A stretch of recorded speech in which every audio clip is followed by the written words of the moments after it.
Tonight, we journey into the shadows, unraveling stories of terrifying encounters with entities from realms beyond. If you think you're brave enough, join us as we delve into accounts that defy logic and chill the soul. But beware! Each tale serves as a haunting reminder that some doors should remain closed. Title: A Whisper Through Time. The morning sun filtered through the thin curtains of Daniel Carter's bedroom, casting soft, golden rays across the scattered toys and books. The 8-year-old boy was already dressed, his small frame buzzing with excitement. Today was the big day, a field trip to the local hospital. Daniel's second-grade class had been preparing for weeks, studying topics like community helpers and healthcare. Mrs. Harrington, their soft-spoken teacher, had emphasized how important hospitals were for the community. But for Daniel, the prospect of exploring an unfamiliar, grown-up place was more thrilling than the lesson itself. "Daniel, don't forget your lunchbox," his mother called from the kitchen. He grabbed it off the counter and kissed her cheek before darting out the door to catch the bus. The ride to the hospital was filled with the chatter of excited children, but Daniel sat quietly by the window, staring out as the familiar streets gave way to the looming silhouette of the hospital building. Something about it felt odd. It wasn't fear, exactly, just a strange twinge of discomfort, like a tickle at the back of his mind. The hospital stood stark and imposing against the bright May sky. A mix of steel and glass, its towering structure was a labyrinth to Daniel's young eyes. Inside, the air smelled faintly of disinfectant and something metallic. The fluorescent lights cast an almost sterile glow, illuminating the polished floors and neutral-colored walls. Mrs. Harrington clapped her hands, gathering the class into a tight group. "All right, everyone, stay together. Hospitals can be busy places, and we don't want anyone getting lost." The tour began in the waiting room, where the children listened to a nurse explain the importance of triage. From there, they were guided through the pediatric wing, then the diagnostic lab, where machines hummed and beeped with quiet efficiency. While the rest of the class leaned in eagerly, peppering the nurse with questions, Daniel found his attention drifting. The hallway just beyond the lab called to him, a long corridor lined with closed doors. He couldn't explain it, but he felt an undeniable pull, like a magnetic force drawing him away from the group. His small hand tightened around the strap of his lunchbox, his steps hesitant but deliberate. "Daniel, stay with the group." Mrs. Harrington's voice echoed faintly behind him, but he barely registered it. The further he walked, the quieter it became. The hum of hospital activity faded into an eerie silence, broken only by the faint click of his sneakers against the polished floor. He passed closed doors with small windows, some dark, others glowing faintly with the flicker of monitors. A faint sense of unease prickled at the back of his neck, but curiosity kept him moving. Halfway down the corridor, he stopped abruptly. Room 317. The door stood slightly ajar, its heavy frame casting a shadow across the floor. For reasons he couldn't explain, he felt compelled to enter. Pushing the door open, Daniel stepped inside. The room was stark, like the rest of the hospital, but a faint warmth lingered in the air. A man lay in the bed, his frail body dwarfed by the crisp, white sheets. His skin was pale, almost translucent, and his eyes, though sunken, held a sharp clarity. "Hello," the man said, his voice rasping but steady. Daniel hesitated before responding. "E." The man smiled faintly, his thin lips curling upward. "Come closer, boy. Don't be shy." Daniel edged closer, his small fingers gripping the edge of his lunchbox. Up close, he could see the deep lines etched into the man's face, a roadmap of age and experience. The man's eyes glinted with a peculiar familiarity, though Daniel couldn't place it. "What's your name?" the man asked. "Daniel. Daniel Carter." The man's smile widened. "Carter, huh? I knew it. You've got the look of one." Daniel tilted his head, confused. "Do you know my family?" "Oh, I know plenty about the Carters," the man replied, his tone tinged with something between fondness and melancholy. "I used to live on the old farm. That's where I raised my children." You ever been to the farm, Daniel? Daniel nodded slowly. The Carter family farm had been sold long before he was born, but his grandmother often told stories about it. Stories of golden fields and summer picnics. The man's words felt oddly personal, as if he'd lived those memories himself. The conversation flowed easily, with the man recounting tales of his youth, his time in the army, and the early days of the Carter farm. Daniel listened intently, captivated by the vividness of the man's descriptions. It was as if he'd stepped into another time, another life. After a while, the man's voice grew weaker, his words slowing. You know, Daniel, it's good you came. I've been waiting to see a Carter one last time. Daniel frowned. Why? The man didn't answer immediately. Instead, he reached out a trembling hand, resting it briefly on Daniel's. His skin was cold, but the touch was gentle. Just promise me you'll take care of your family, all right? That's what matters most. Daniel nodded solemnly. I promise. The sound of approaching footsteps jolted Daniel back to the present. He glanced toward the door, then back at the man. I have to go. The man nodded, his expression serene. Go on then, and thank you. Daniel hesitated for a moment before turning and leaving the room.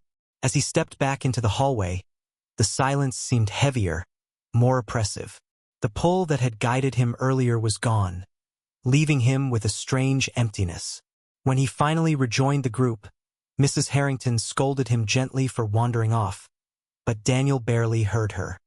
His mind was still in room 317, with the frail man who seemed to know him better than he knew himself.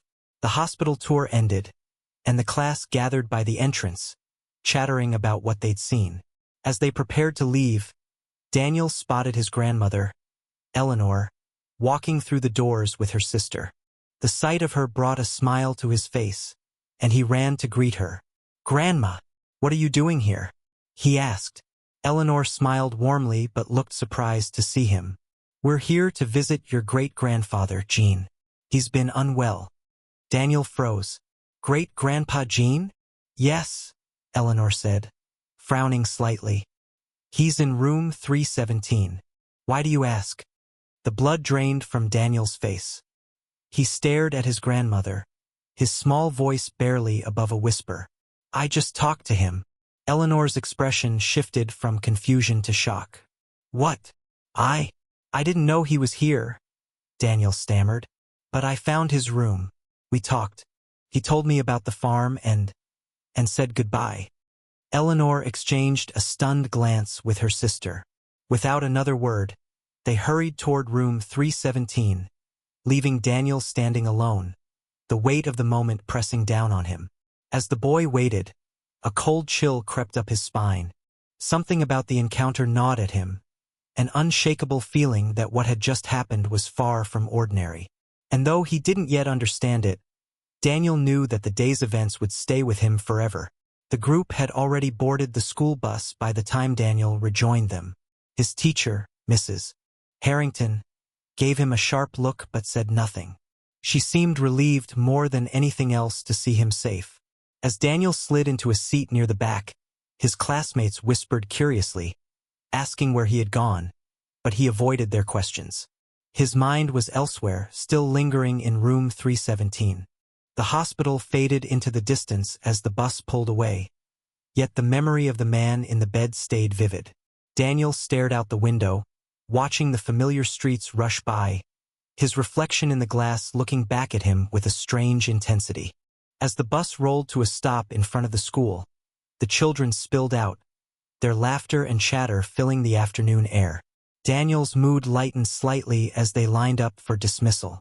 He was about to join the line for his bus home when he noticed a familiar figure walking up the school path. Grandma! Daniel shouted, his voice cutting through the noise of the crowd. Eleanor Carter turned, her face lighting up at the sight of her grandson. She waved him over, her sister trailing close behind. What are you doing here, Daniel? She asked, bending to kiss his cheek.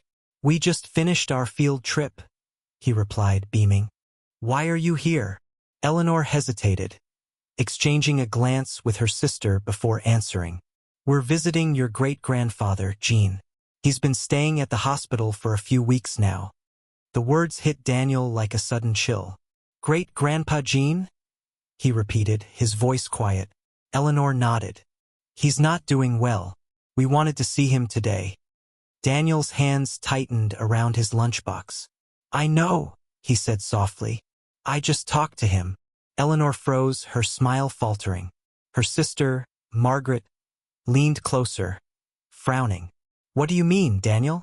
Who told you Gene was in the hospital? No one, Daniel replied, confused by their reaction. I just found his room. He said he was waiting to see me. Eleanor's face paled. Daniel, she began, her voice trembling slightly. How did you know which room he was in? I didn't, he admitted. I just walked in. It was like I knew where to go. Eleanor and Margaret exchanged uneasy glances before deciding to drive back to the hospital immediately. Despite the oddity of the situation, Eleanor insisted on bringing Daniel with them. She couldn't shake the feeling that something important had happened. The drive back was tense and silent. Daniel sat in the back seat, staring out the window. His grandmother's unease seemed to seep into him, though he couldn't understand why. When they arrived, Eleanor led the way through the hospital corridors, her steps quick and purposeful. Margaret followed closely, her lips pressed into a thin line. Daniel trailed behind, his small feet dragging slightly as they approached room 317. The door was closed now, and the corridor felt colder than before. Eleanor hesitated, her hand hovering over the doorknob. Taking a deep breath, she pushed it open. The room was empty. The bed was stripped, its stark white mattress bare. The air felt still, almost hollow, as if something vital had been taken away. A nurse appeared behind them, her expression calm but apologetic. Are you here for Mr. Gene Carter? Eleanor nodded wordlessly. I'm sorry, the nurse said gently. He passed away earlier this afternoon, peacefully in his sleep. Eleanor's knees seemed to buckle, and Margaret reached out to steady her. Daniel stood frozen, the weight of the nurse's words pressing down on him. His gaze flickered to the bed, where he could still picture Gene's frail figure and the warmth in his voice. Back at home, the events of the day replayed in Eleanor's mind like a broken record. She sat at the kitchen table long after the sun had set, a cup of tea growing cold in her hands. Margaret sat across from her, equally unsettled. How could he have known? Margaret asked finally, breaking the silence. Eleanor shook her head. I don't know. But Daniel described him perfectly, even the photograph of Gene and Mary on the nightstand. How could he have known about that? Margaret frowned. Do you think it was a coincidence? Eleanor didn't answer. She stared into her tea, the shadows in the room seeming to stretch and shift around her. It wasn't just the photograph or the room number. It was the way Daniel had spoken about their encounter, as if Gene had been waiting specifically for him. That night, Daniel dreamed of Gene. In the dream, he was back in room 317, sitting beside the hospital bed. Gene's face was calm, almost serene, as he spoke. The words were jumbled and unclear, but Daniel felt their weight, as if they carried a meaning far beyond his understanding. When he woke, the details of the dream slipped away like sand through his fingers, leaving only a lingering sense of unease. He lay in bed, staring at the ceiling, his heart pounding in the quiet darkness. Over the following weeks, Eleanor began to dig into the family's history, searching for answers. She unearthed old photographs and letters, piecing together fragments of the past.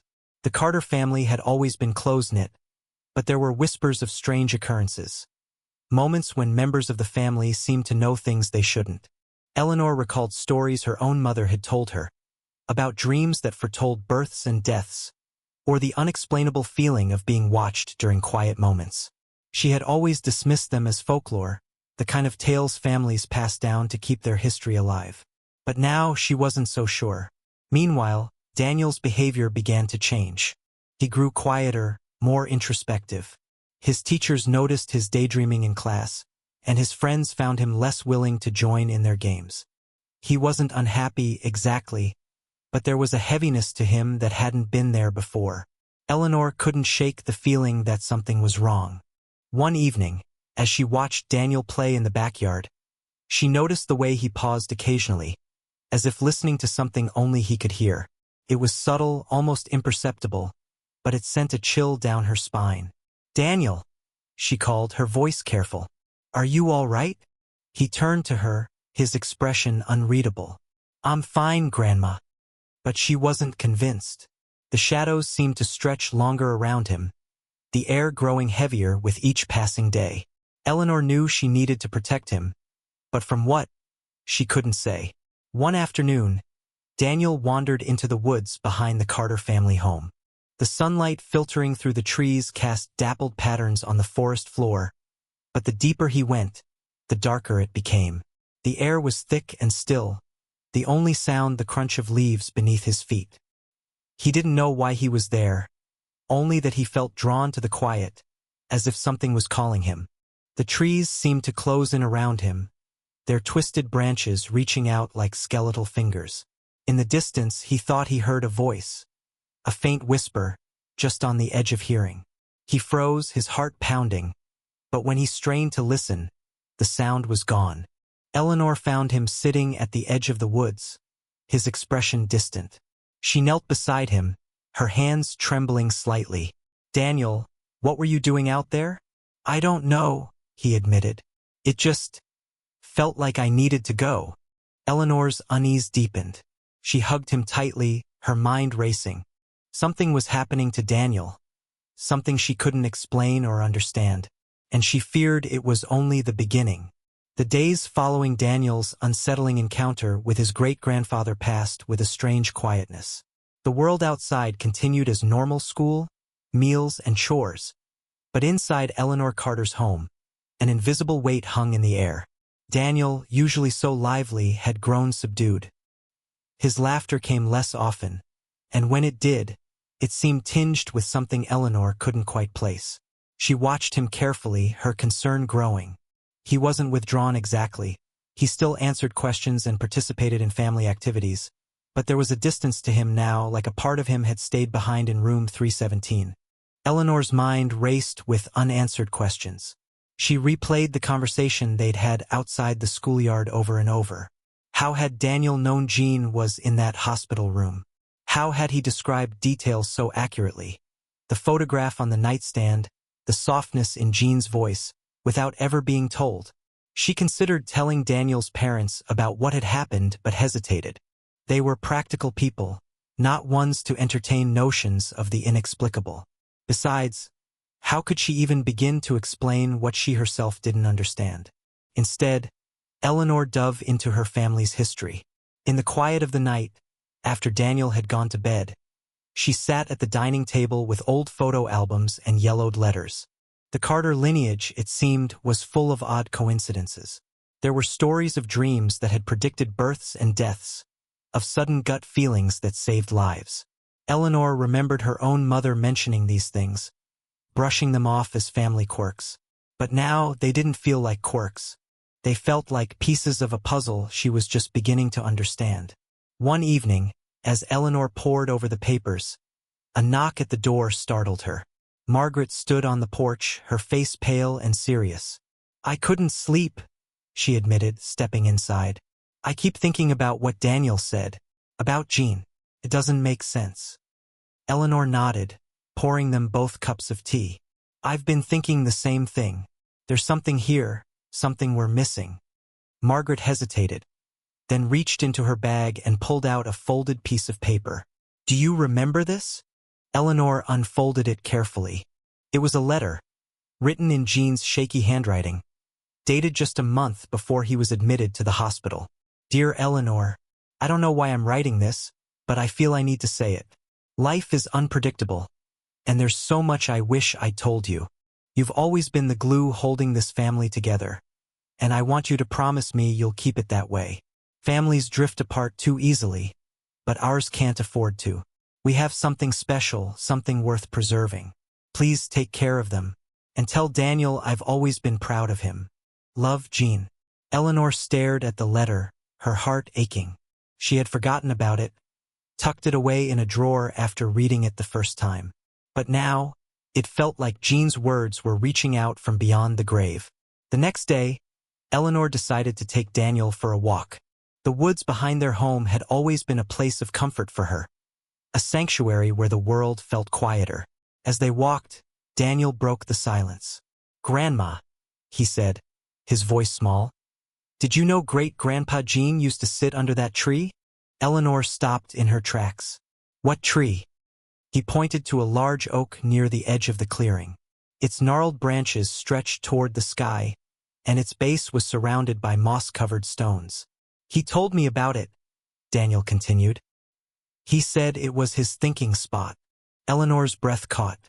Jean had indeed spent hours under that tree in his younger years, but it wasn't something they'd ever discussed with Daniel. "Did he tell you anything else?" she asked carefully. Daniel shrugged. "Just that he liked the quiet, and that he wanted me to remember it." In the weeks that followed, Eleanor couldn't shake the feeling that something significant was building. She decided to host a family gathering, a chance to bring everyone together and share stories. The living room buzzed with laughter and conversation as relatives trickled in. Daniel sat quietly in a corner, watching the adults with an intensity that seemed unusual for a child his age.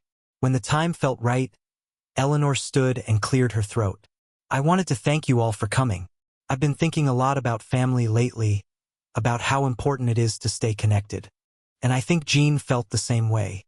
She glanced at Daniel, who nodded almost imperceptibly.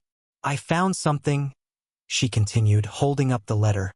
"Something Jean wrote to me before he passed." She read the letter aloud, her voice steady but emotional. When she finished, the room fell silent. "That's not all," Eleanor said, looking at Daniel. "There's more to this story, but I think it's Daniel who should tell it." All eyes turned to the boy, who shifted uncomfortably in his seat. After a moment, he stood and walked to the center of the room. "Great-Grandpa Jean talked to me before he died." Daniel began, his voice clear but soft. "He said he was proud of all of us and that we needed to stay close. He told me things I didn't understand at first, but I think I do now." He paused, looking at each family member in turn. "He said we're stronger together, and that even when people aren't here anymore, they don't really leave us." The room remained silent, the weight of Daniel's words sinking in. As the weeks turned into months, the Carter family found a new closeness. They began gathering more often, sharing meals and stories, keeping Jean's memory alive in small but meaningful ways. Daniel, too, began to change. The heaviness that had surrounded him after Jean's death gradually lifted, replaced by a quiet confidence. He still had moments where he seemed lost in thought, but they no longer carried the same unease. Eleanor often found him sitting on the porch, staring out at the woods. When she asked what he was thinking about, he would smile and say, "Just listening." Though she never pressed him, Eleanor believed he was listening for Jean, still feeling his presence, still carrying his words. Years later, long after Daniel had grown up and moved away, Eleanor sat on that same porch, her hands folded in her lap. The woods were quiet, the only sound the rustling of leaves in the breeze. She thought of Jean, of Daniel, of the strange and beautiful connection that had bridged the gap between life and death. As the sun dipped below the horizon, casting the world in a warm golden glow, Eleanor felt a sense of peace she hadn't known in years. Jean was gone, yes, but in a way he was still there, woven into the fabric of their family, into the stories they told and the bonds they shared. And as Eleanor closed her eyes, she could almost hear his voice, carried on the wind. "Take care of them, Eleanor. Take care of them."